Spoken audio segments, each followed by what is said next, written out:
And in Shapr, that's actually the assemble part. So everything is together. Now this is not something I would go and share as a step file because they essentially would get this piece and they would have to take it apart, which is pretty costly time-wise and unnecessary. So I will do that task for them. So I have this file, and you can see here that I took all these parts, unfolded them, or not fold, unrotated them, laid them all flat. So I have my left, I have my right, my shelf, my bottom, my back, my top.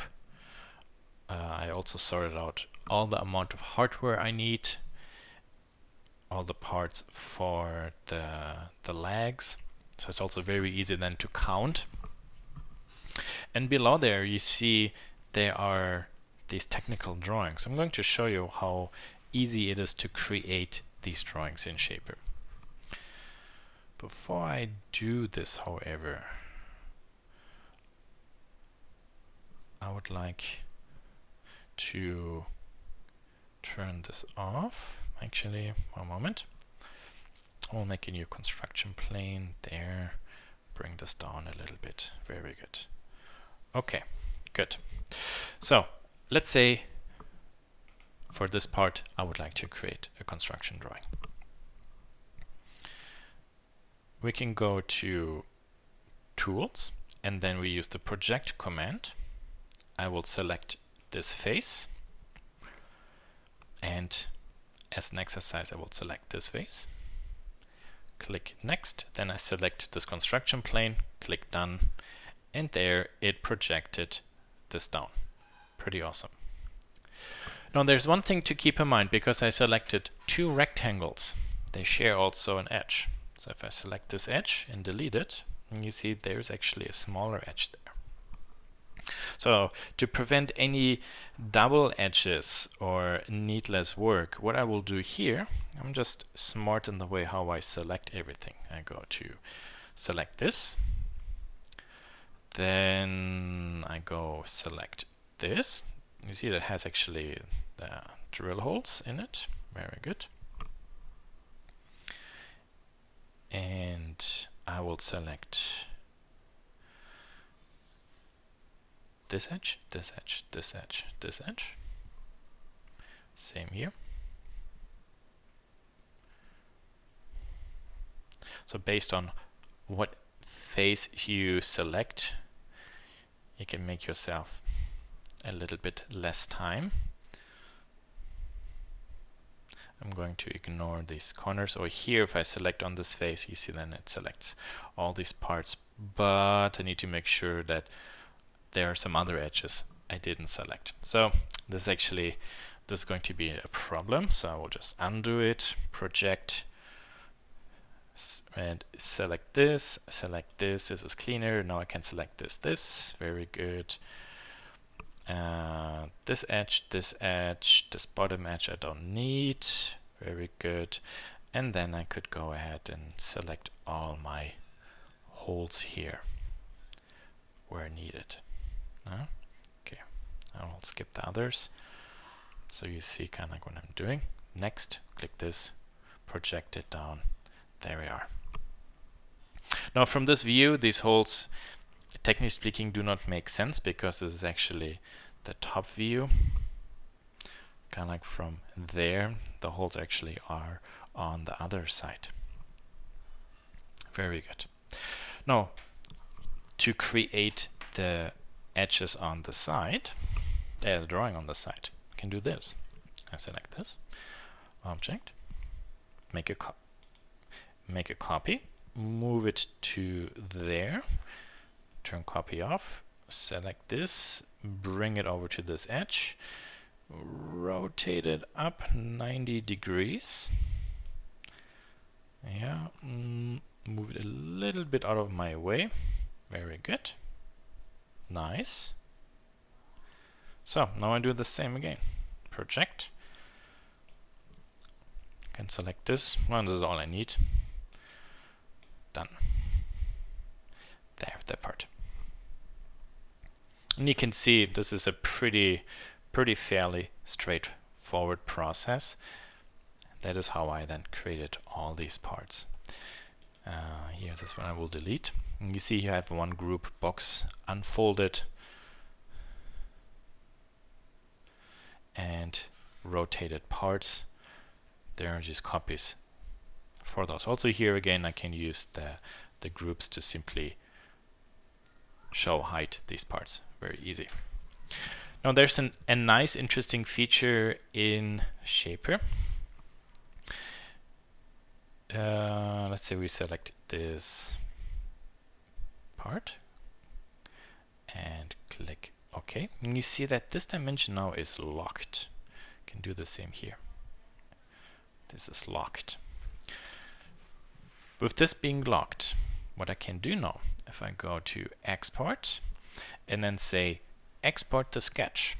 So everything I put onto a flat sheet, export the sketch to DXF or DWG based on whatever you want to work with.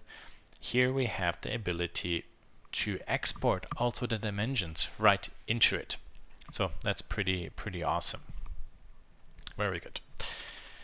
And on the inside my folder, then this would show up. So I go continue, share. I will then select where I would like this to go to. I will select the Shapr webinar, save, done. Very good. And there you can see there's a file. I could send this to programs like open in GNOME-CAD, which is a very cheap CAD drafting tool on the iPad. If you have an Autodesk subscription, you can use AutoCAD. So here I will use GNOME-CAD.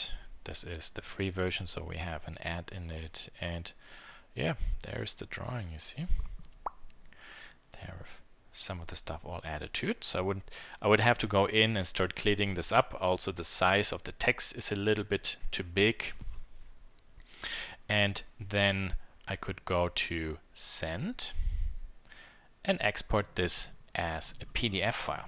So why a PDF file? Well, I would like to create my own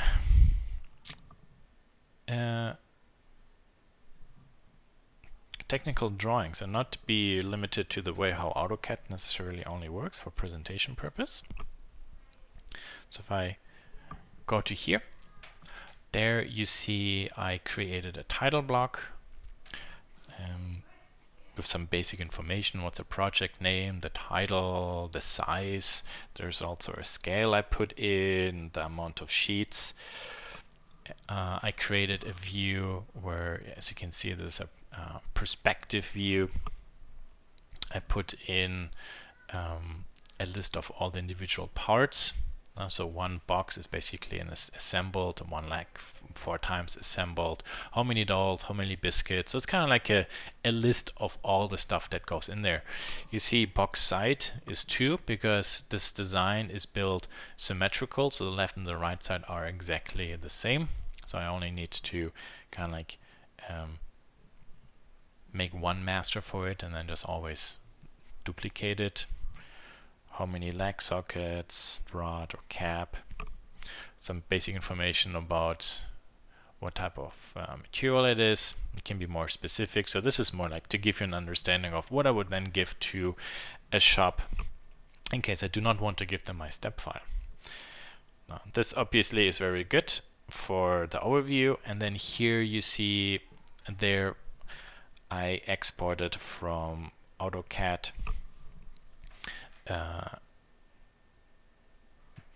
the view of a site. I moved these views a little bit further away so it's easier to read. Lower left corner, that's a projected view of the part on top. And you see I added dimensions. How high is it? What are the cuts? The diameter of the dowels. What's the position of the dowels? horizontally and vertically, so 6 and 6 inch. That means the dowels are along the white part centered, and then from the left to the right, that's 2 inches.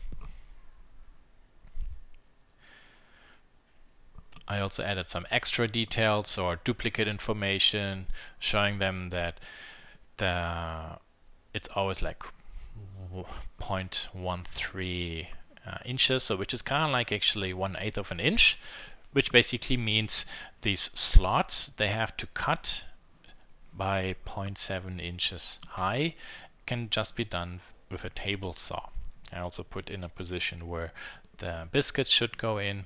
So a craftsman could take a look at these parts, study them, and then use those to create the individual elements, cut it, and then assemble the design.